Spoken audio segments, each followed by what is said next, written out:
Hello friends, जिन लोगों के पास PPF account है या फिर जिन्होंने सुकन्या समृद्धि स्कीम में अकाउंट खोला हुआ है, हो सकता है उन लोगों को आने वाले समय में परेशानी देखनी पड़े, क्योंकि भारत सरकार ने 5 ऐसे नियमों की घोषणा की है जो 1 अक्टूबर से लागू हो जाएंगे। आखिर क्या है वे नियम और कौन लोग इससे ज़्यादा प्रभावित होंगे, आइए जानते हैं इस वीडियो में।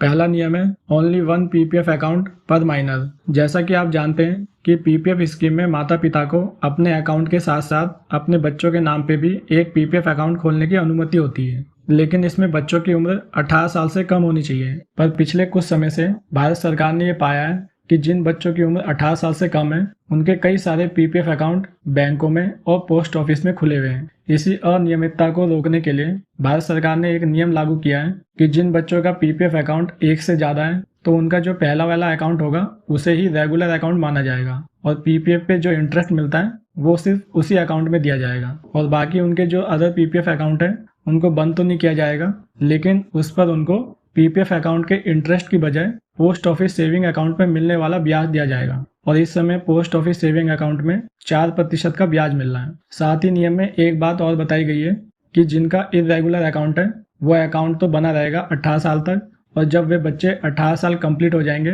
तब उनका ये अकाउंट भी रेगुलर की तरह ट्रीट किया जाएगा, क्योंकि आप जानते हैं कि एक अडल्ट के नाम पे एक ही पीपीएफ अकाउंट होना चाहिए। तो इस तरीके से 18 के बाद उनका भी ये अकाउंट एक अडल्ट अकाउंट की तरह माना जाएगा और 18 साल की उम्र से ही उनका हर एक साल पीपीएफ में गिना जाएगा। कब तक? जब तक पीपीएफ का मैच्योरिटी टाइम पूरा नहीं हो जाता, जो कि 15 साल है। दूसरा नियम उन लोगों के लिए बनाया गया है जिन लोगों ने 1 से ज्यादा पीपीएफ अकाउंट खोले हुए हैं। वैसे तो एक आदमी के नाम पे एक ही अकाउंट खोला जा सकता है, लेकिन अगर किसी ने 2 अकाउंट खुलवा लिए हैं तो उनका जो पहला वाला अकाउंट है उसे ही वैलिड माना जाएगा, और जो दूसरा अकाउंट है उसमें जितने भी पैसे होंगे पहले वाले अकाउंट की लिमिट के अनुसार उसमें डाल दिए जाएंगे। पीपीएफ में 1 साल में मैक्सिमम इन्वेस्टमेंट की लिमिट 1.5 लाख रुपए है, तो सेकंड वाले अकाउंट में अगर कुछ पैसे फिर भी बच जाते हैं तो उस पैसे को वापस अकाउंट होल्डर को दे दिए जाएंगे, वो भी बिना ब्याज के। तो यही है दूसरा नियम। तीसरा नियम है एनआरआई के लिए। एनआरआई, जिनको नॉन रेजिडेंट इंडियन कहते हैं, पीपीएफ अकाउंट में एनआरआई को अकाउंट खोलने की परमिशन नहीं है।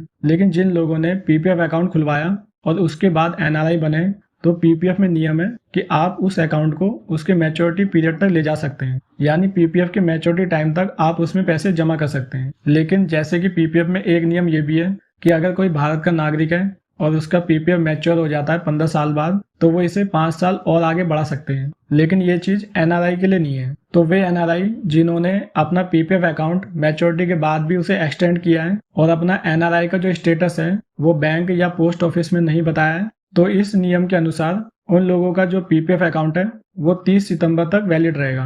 30 सितंबर तक उनको पोस्ट ऑफिस में जो ब्याज मिलता है 4% का, वो मिलेगा। इसमें उनको पीपीएफ वाला ब्याज नहीं मिलेगा। और जब ये नियम 1 अक्टूबर से लागू हो जाएंगे तो फिर उनको पीपीएफ से कोई इंटरेस्ट नहीं मिलेगा। चौथा नियम है सुकन्या समृद्धि स्कीम के लिए। सुकन्या समृद्धि स्कीम उन छोटी बच्चों के लिए बनाई गई है जिनकी उम्र 10 साल से कम है। इसमें जो बच्ची के माता पिता हैं वो बच्ची के नाम पे ये अकाउंट खुलवाते हैं और इसके मैच्योरिटी होने तक इसको मैनेज करते हैं। सुकन्या स्कीम में इंटरेस्ट रेट 8.2% पर एनम का मिलता है। लेकिन इसमें हो ये रहा था कि बच्चों के नाम पे माता पिता भी अकाउंट खुलवा देते हैं और दादा दादी भी खुलवा देते हैं। तो सरकार ये नया नियम लेकर आई कि सुकन्या स्कीम में बच्ची के नाम पे केवल उसके बायोलॉजिकल माता पिता ही ये अकाउंट खुलवा सकते हैं, या फिर लीगल गार्जियन खुलवा सकते हैं जिन्हें कोर्ट ने अपॉइंट किया है। अब इसमें दादा दादी ये अकाउंट अपने नाती पोते के नाम पे नहीं खुलवा सकते हैं, और अगर उन्होंने कोई अकाउंट ऐसा खुलवा के रखा हुआ है तो वो अकाउंट ऑटोमेटिक उनके बायोलॉजिकल पेरेंट्स या फिर जो लीगल गार्जियन है उनके नाम पे ट्रांसफर हो जाएगा।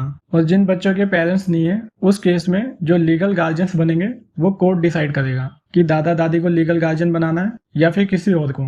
और 5वां नियम जो सरकार लेकर आई है उसमें बताया है कि अगर एक फैमिली में 2 बच्ची के नाम के अलावा भी कोई और अकाउंट है तो वो अकाउंट को क्लोज कर दिया जाएगा और उस अकाउंट में जितने भी पैसे होंगे वो सीधे आपको रिफंड हो जाएंगे। क्योंकि सुकन्या समृद्धि स्कीम में एक बच्चे के नाम पर आपको एक अकाउंट खोलने की परमिशन मिलती है, और अगर आपकी फैमिली में 2 बच्चियां हैं तो उनके नाम पे भी अकाउंट खोला जा सकता है, या फिर अगर कोई ट्विंस हो जाती है तो उनके नाम पे भी इसमें अकाउंट खोला जा सकता है। बस इसमें शर्त यह है कि जो तीसरी बच्ची है उसके नाम पे अकाउंट नहीं खोला जाएगा, यानी कि जो फर्स्ट टाइम हुई है उसके नाम पे, और अगर सेकंड टाइम में कोई ट्विंस हो जाती है तो उनके नाम पे ये अकाउंट खोला जाएगा। बाकी जो अगर 3rd नंबर की कोई चाइल्ड बच्ची है उसके नाम पे ये सुकन्या स्कीम में अकाउंट नहीं खोला जा सकता। मुझे उम्मीद है आपको ये वीडियो अच्छी लगी होगी। अगर आपको ये वीडियो पसंद आई है तो इस चैनल को सब्सक्राइब कीजिए और इस इन्फॉर्मेशन को अपने फ्रेंड्स एंड फैमिली में शेयर कीजिए। मिलते हैं आपसे नेक्स्ट वीडियो में। धन्यवाद।